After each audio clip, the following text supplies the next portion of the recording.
তাই তো? তাহলে চলুন আজকে শুনে নিই এক ব্রিলিয়ান্ট ছেলের গল্প।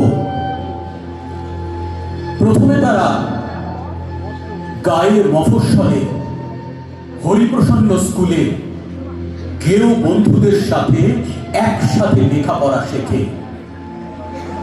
তারপর হঠাৎ করে ব্রিলিয়ান্ট রেজাল্ট করে সকলকে চমকে দেয়। তারপর তারা চলে যায় দিল্লি, ব্যাঙ্গালোর কিংবা পুনে। সেখানে তারা বড় বড় নাম্বার পায়, পজিশন পায়। তারপর সেই নাম্বার প্লেট গলায় ঝুলিয়ে বড় বড় কোম্পানিতে ভালো ভালো চাকরি পায়, প্রচুর স্যালারি, দামি ফ্ল্যাট, ভালো গাড়ি। তারপর তারা পৌঁছে যায় বিদেশের বিমানে। তারা চলে যায় আমেরিকা, জার্মানি কিংবা আবুধাবি, নয়তো সিঙ্গাপুর কিংবা কানাডা। আমাদের ব্রিলিয়ান্টের সেই সমস্ত দেশ টপ কিনে নেয়। সেই সমস্ত ব্রিলিয়ান্ট দেশ আমাদের ব্রিলিয়ান্টের জন্য বিলাসবহুল বাড়ি, গাড়ি আর প্রচুর ডলারের ব্যবস্থা করে। আর আমাদের ব্রিলিয়ান্টরা সেখানে সুখে থাকে। আর এই সুখে থাকতে থাকতে তারা ভুলে যায় তাদের দেশের কথা, গায়ের কথা, হরিপ্রসন্ন স্কুলের কথা। তারা ক্রমে ভুলে যেতে থাকে ছোটবেলায় একসাথে পড়া কেউ বন্ধুদের কথা। তারা মনে রাখতে পারে না জ্যাঠতো ঘুরতো অসফল ভাই বোনেদের কথা। এই ব্রিলিয়ান্টের জীবনে ইমোশন বলে কিচ্ছু নেই, শুধু প্রমোশন। তাদের অতীত বলে কিছু নেই, শুধু ভবিষ্যৎ, অনলি ফিউচার। ছোট চেয়ার থেকে বড় চেয়ার, নন এসি থেকে এসি। এই ব্রিলিয়ান্টরা এই ন্যাস্টি ইন্ডিয়া ফিরে আসতেই চায় না। এখানে এত ভিড়, ধুলো, কাদা, করাপশন, এখানে আসলে তাদের কাটা খিলখিল করে। যদিও বা কখনো আসে তাহলে অনেক ফরেন জিনিস আনে। এই ব্রিলিয়ান্টরা মাঝে মধ্যে বাবা মায়ের জন্য টাকা পাঠায়, অনেক টাকা। আর সেই টাকা হাতে পেয়ে বাবার মুখে হাসি ফুটে ওঠে, আর মায়ের চোখ ভরে ওঠে জলে। এই ব্রিলিয়ান্টরা যখন এই দেশে আসে তখন অনেক ফরেন জিনিস নিয়ে আসে। মায়ের জন্য ইটালির চাদর, বাবার জন্য ফ্রান্সের সিগারেট, জাপানি লাইটার, যা কিনা বাজালেই টুংটাং আওয়াজ বেরোয়।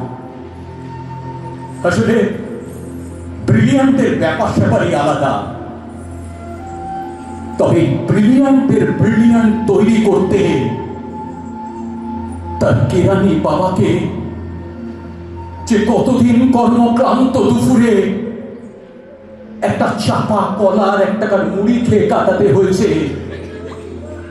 কতকাল যে ব্রিলিয়ান্টের মা একটা শাড়ি কেনাকে বিলাসিতা মনে করে ছেঁড়া শাড়ি পরে দিনের পর দিন কাটিয়েছে। এই সমস্ত তথ্য কিন্তু ব্রিলিয়ান্টের ল্যাপটপে থাকে না।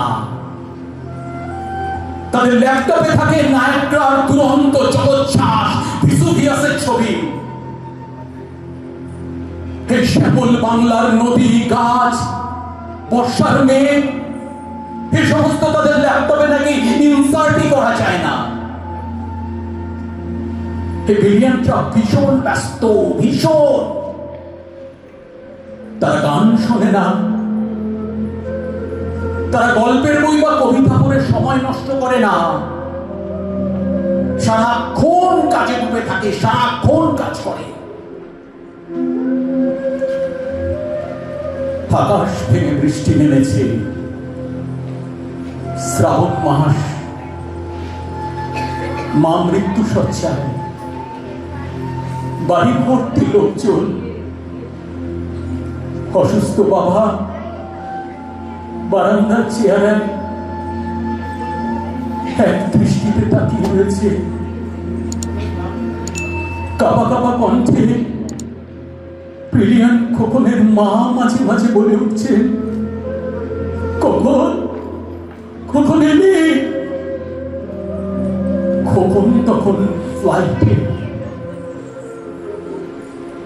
বাড়ির সকলে খোকনের মাকে বোঝানোর চেষ্টা করছে, ওই তো খোকন এলো বলে। সমগ্র বাড়িতে তখন একটা অদ্ভুত নিস্তব্ধতা। খোকন তখন ফ্লাইটে কানাডার পথে।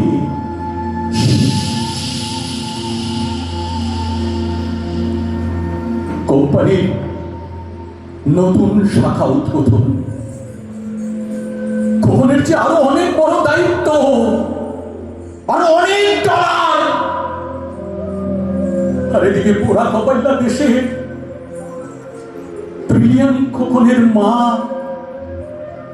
তার একমাত্র সন্তানের মুখ না দেখে শেষবারের মতো চোখ বুঝলেন। আর আমরা আজ প্রতিটা ঘরে ঘরে এরকম ব্রিলিয়ান্ট তৈরি